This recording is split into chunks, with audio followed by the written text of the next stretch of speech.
Hey everybody, we're going to go through a question just to show you my process on how to graph some of the more intimidating rational functions that you might see out there in the world. And so this is problem number 25 here in your notes.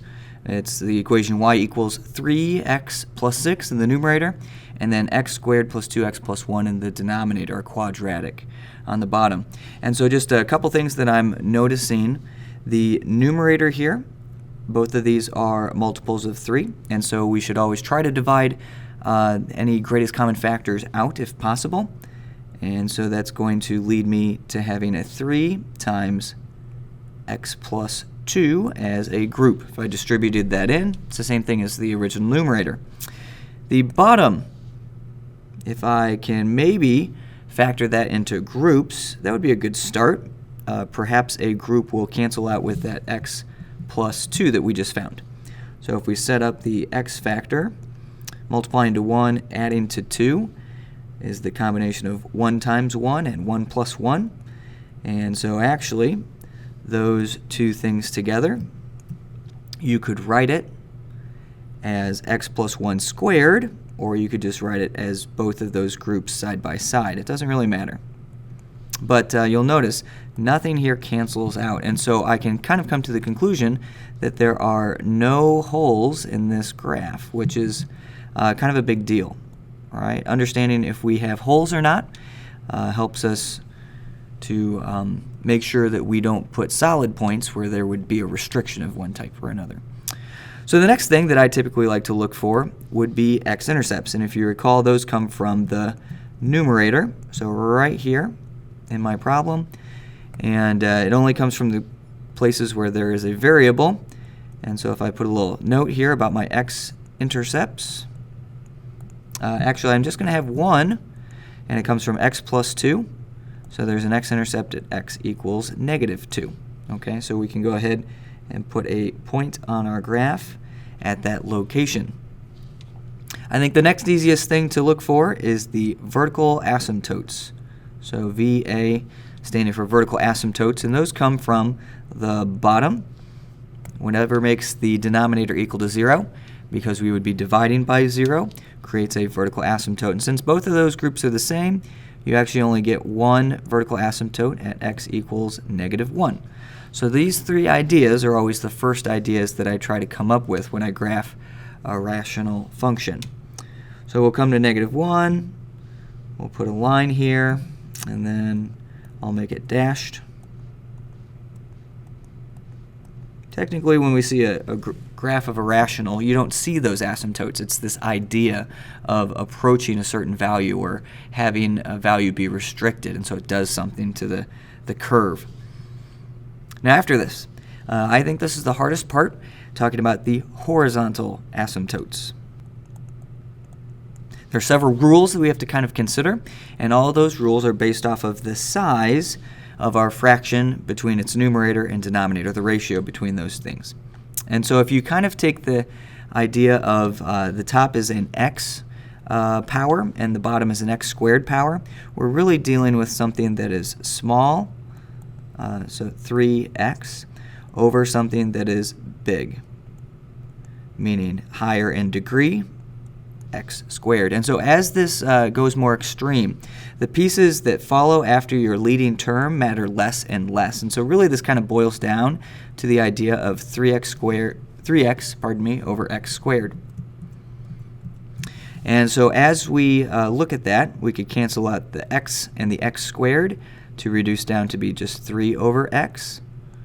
And 3 over x, as you get larger and larger and larger, like 3 over 100 or 3 over 100 million, starts to approach 0. And so that's kind of this process that I go through. You could remember the rule itself just says small over big always approaches 0, the x-axis in this case. All right, so y equals 0 is going to be our horizontal asymptote. So we can go ahead and we can draw another one of these dashed lines here on the x-axis. And I will save that last in my process usually because it's the trickiest. It has several variations. Small over big, same over same, big over small. And all those do slightly different things. So here we go. Now that I have kind of my two axes, I'm noticing this point is actually on the axis, which is not a good sign. That means this is probably one of these weirder graphs that I'm going to have to deal with. And so I probably want to go and test out different points. Essentially, I'm going to create an XY table. And that's a good thing to use your calculator for. It's pretty easy to do this by hand. I'll show you one of them by hand. But having an XY table will justify why we're getting the positions. Okay, so in your calculator, if you wanted to go ahead and use the resources that you have, we have to go to y equals. We're going to clear out what we originally might have in there. We need to type in the function that we're dealing with. Okay, so make sure you need to include a parenthesis at the front because the entire numerator is grouped together. So we have 3x and then plus 6. Finish out my parenthesis. All that will stay as a group and divide that by. You could do the x squared plus 2x plus 1 and just talk about the original question. That is fine with me. That should be the same thing. There we go. That should be the same thing as writing this out as our grouped format. So if I type this in, you just have to group the 3 and this group together. So you'll have parenthesis here and then a double parenthesis to close it in. And then you'll have 2 groups, or you could write it as a group squared. So several different ways to get that function into your calculator. If you wanted to see a graph of it, you just have to hit graph. And my resolution is not very good. The newer calculators are much better. But I can start to see what's happening here at that -2 value, crossing the asymptote. Looks like I'm approaching from underneath and then approaching from above. But getting some points to justify that is kind of what I would like you to do. So I have this set up in the mode where you can ask it for x values. If you didn't want that, you could go down and just hit auto, and it will tell you all of the x values with a difference of 1, and so you can kind of scroll through and say like, hey, as I go to the left, -4 or -3. -3 is probably a little nicer. It's at -3/4 for a y value. And so that would be something that I would want to write down because that helps me know I have a point not quite at a height of -1. Now I can go ahead and I can write down a few more points. Maybe I want to go further out, maybe at -10. That's at -0.2963.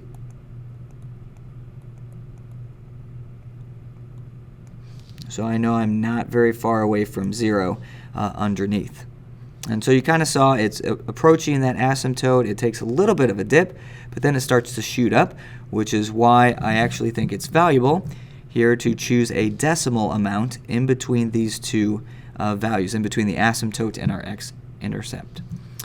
So that'll happen at -1.5. And I'm actually going to do this one by hand real quick. I think it's pretty easy. We put -1.5 in for anywhere there's an x. So in this problem, it's going to be 3 times -1.5 plus 2 is 0.5. Then I go ahead, I'm dividing this by -1.5 plus 1 is -0.5. And then -1.5 plus 1 is another -0.5, -1/2. And so you just have to multiply that stuff together. 3 times 1/2 is 1.5. And then -1/2 times -1/2 is positive 0.25. It's a quarter. And if I go ahead and I take 1.5 and divide it up by quarters, I end up getting 6. There are 6 of these 25-cent pieces in $1.50. That's one way to think about it. If you saw on your graphing calculator the option to ask it for this particular decimal, if you were in that mode already, and you typed in -1.5, hopefully this answer is confirmed by the table here, so a value of 6. And so that's what you had to do back in the old day, all right, when we didn't have fancy schmancy calculators. Not too hard, just a lot of work and a lot of space. So -1.5 is all the way up here at a height of 6, and so that justifies that it's going up. It's increasing rapidly on the left.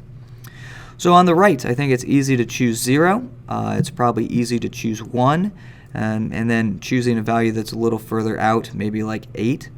You don't have to choose these particular numbers. It's just kind of what I felt like choosing. If we type in 0, we're going to get 6 as a y value height. If we type in 1, we're going to get 2.25. And again, I could find all these. So 2.25. And then if we do 8, 0.370. And that keeps on going, so dot, dot, dot. So now if I go ahead and plot some of these points, 0, 6, these are at the same overall height.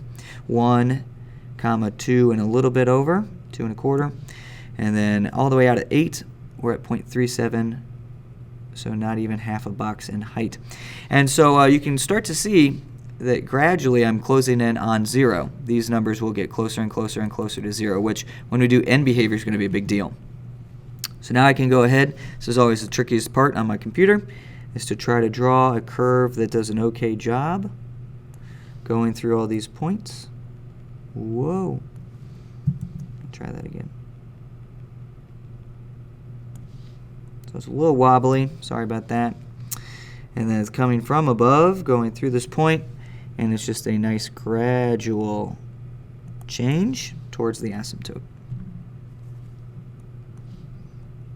Alright, so having those points in here, very important to help me know that you've done the work, you know where it's going. So let's talk about domain range after we've done that. Alright, this does go left forever and right forever. You got to be careful about some parts of this graph, but you can put all real numbers. That again stands for negative infinity to positive infinity. Then we have a restriction that goes with this. X is not allowed to equal what our asymptote is. So x equals -1 is the asymptote. I don't want to ever let the domain be that value. That's a restriction. For our range, our heights, it's a little funky because there is no part of the graph that ever is down in that area, okay, that I just bubbled in. The graph has a minimum. It bottoms out right around here. And so the point that I have at -3 actually turns out to be one of these minimums. If I do -4 and ask it for -4, it's not as far down as what -3 would have been. Okay, and you can test around there, but I'm pretty happy that if you see that we're getting -3/4, -0.75, and that's kind of the bottom of this little trough, that's going to be the lowest that our graph ever goes. So -0.75. The graph otherwise shoots up towards infinity. And we know we can't catch an infinity. It's an idea of going forever. But this -0.75 is the height of that actual dot. And I can stand on that dot. It is a solid point. It's not a hole. It's not an asymptote. And so we have to put a bracket on that. Kind of a weird one. Last thing is end behaviors, which really important idea. Hope gets you ready for the next couple levels of math. So as x goes to -infinity, that means going over this direction on the graph, the y values, we're getting closer and closer and closer to 0. If you put that in your calculator, you can choose just ridiculous negative values, like -100,000. And the answer that you get, that's a scientific notation for something very, very, very, very small, close to 0, but negative. And so we kind of need to tell which direction we're coming from. This is from below, from in the negatives compared to 0. And then the last part, as x goes in the other direction towards infinity, what do the y values approach over here? Well, they're getting closer and closer to 0. We can kind of see that from our xy table a little bit, but it's always nice to confirm, like what if I chose 100? Well, 0.03. What if I chose 1,000? Well, that's even smaller. Or 10,000. It keeps getting smaller and smaller and smaller and smaller. So we're going towards 0, but we're going towards 0 from above. That is something that I would like you guys to do on your end behaviors for these graphs. Include the side of it that you're going from. Hopefully that makes sense, and it gives you another example to kind of look at when you go through rationals. So thanks for watching, guys. Take care, and we'll see you in the next one.